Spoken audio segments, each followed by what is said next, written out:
Kahit gaano ka galing, kahit gaano ka kasinop at gaano ka kaingat bilang fish keeper at saka breeder, pwede ka pa rin magkamali. Pero this time, ah, meron tayong nangyari dito sa ating breed at hindi ko naman 'to gusto at hindi ko rin 'to inaasahan. Dahil nga marami na tayong, ginagawa at minsan kahit siguro kalahating araw o buong isang araw ay nakakalimutan natin. Pero kahit gano'n pa man, nakakaawa pa rin sa mga nangyayari.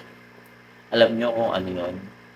Update natin ang ating breed sa last breed na Orandas.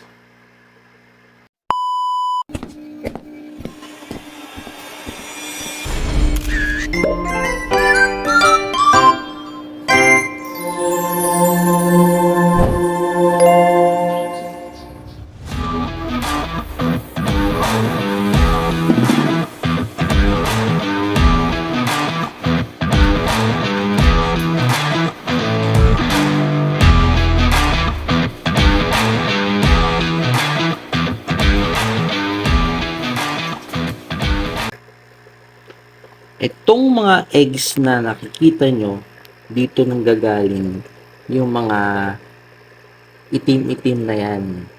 So, minimal tayo nagpakain kahapon. Siyempre, kapag ganyan, hindi ito pwede makain ng mga ating mga babies kasi sobrang laki niyan. At hindi rin nila kinakain ang mga eggs na yan. At nakakapagtaka, halos lahat ng tab ko ay unti-unting nawawala. Yan yung second tab. At yung pangatlong tab ko. At yung pang-apat na tab. So, nagulat ako kahapon. So, ngayon kasi is morning ng madaling araw tayo ng video at in-update natin ang ating orandas. Ngayon, nakakapanghinayang talaga. Siyempre, gusto natin na mas maraming mabuhay at gusto rin natin na mas marami pang lumaki sa kanila. Pero, at hindi ko inaasahan na ganito ang mangyayari. Dahil nga ba dito sa ating BBS, kahapon hindi ako ganun karaming magbigay. Minimal na minimal lang. Kasi nga, alam ko na yung pwedeng mangyari sa kanila. Pero, yun nga dahil nga sa BBS na nabili natin, meron na halong eggs at pwede nang ma-fulute ang ating mga tubig. Ngayon, ang ating mga oranda ay medyo may kaedad na. So, 11 natin to. 11 ko sila na hybrid. At binilang natin ay nasa 16 days na po sila. So, meaning, nakikita na natin kahit minimal at maliit lang ang tail nila. Ayan po. May mga tail na po sila. Natin, makita nyo.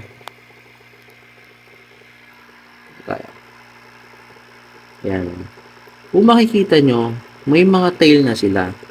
Nakikita nyo na ang ating mga baby na oranda na meron na silang tail.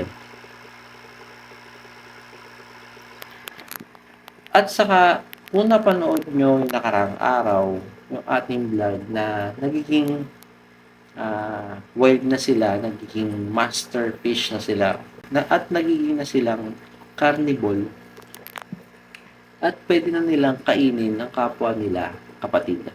Kahit maliliit, kaya na nilang kainin.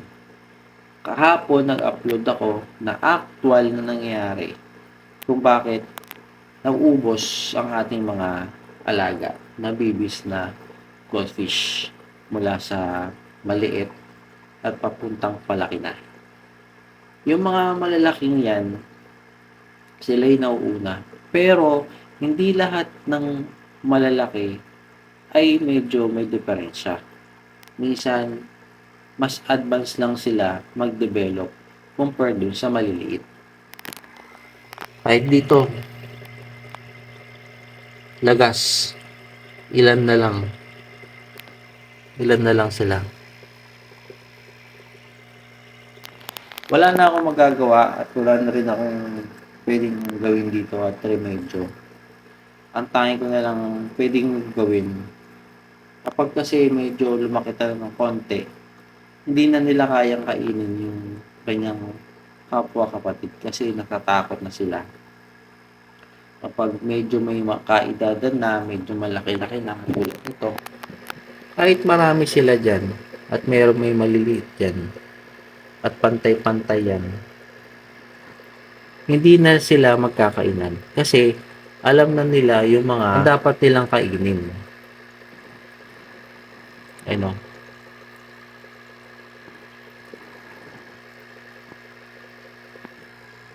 Dito sa first tab natin, medyo may kalakihan na sila. Ganun din, naubos. Nag-video pa ako nung isang araw eh. Kaya nung nakarang araw, medyo marami-rami pa to.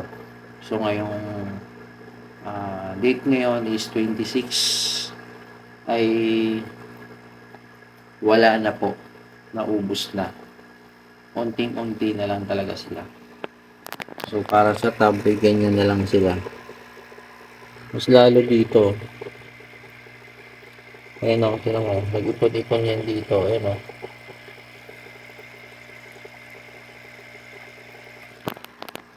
So, itong BBS, hindi na ako bibili ng ganyang BBS kasi inubos ko lang naman.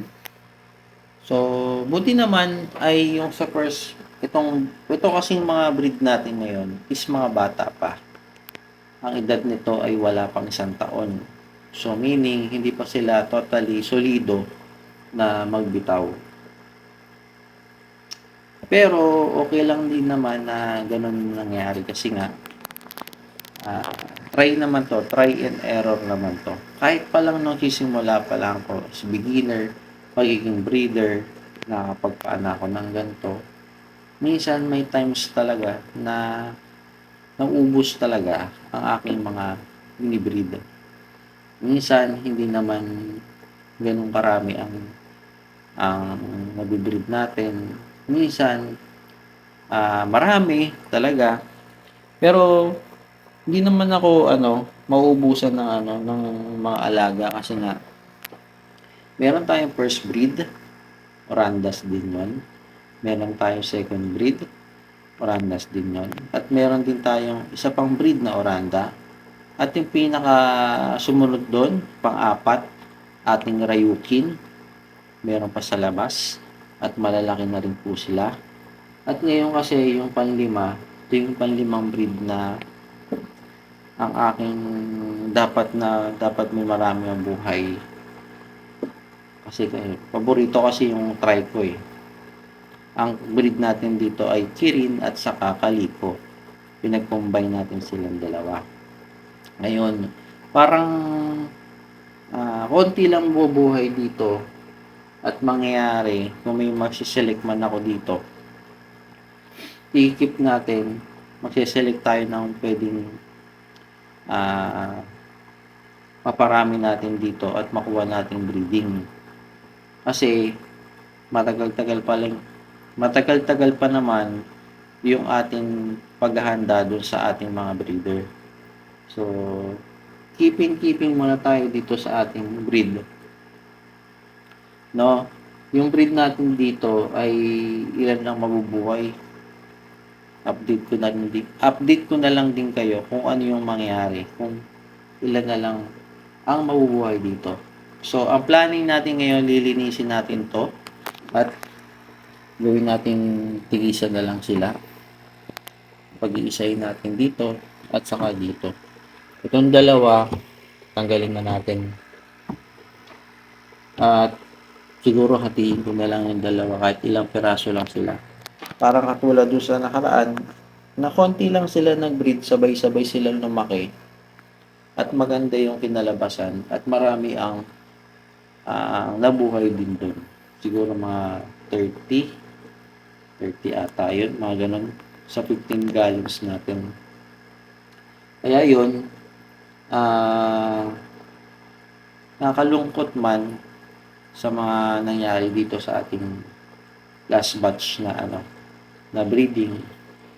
Pero wala talaga tayong magagawa, ganun talaga.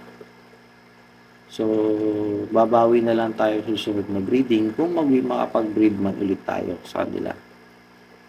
So, pag kailangan ganon, kailangan natin mas maraming lalagyan dito para hindi sila masyadong crowded.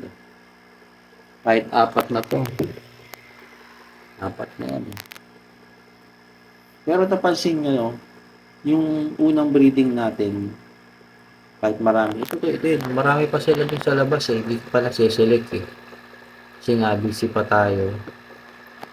Baka mga Sabado siguro. Doon ako magsiselect. Hindi na tayo doon busy. Kahit maghapon tayo mag-select doon. At papantan natin yung tubig. So meron na akong available na tab dito na pwedeng gamitin doon, transfer natin. At lilinisin natin yung 50 gallons. At mag-high na tayo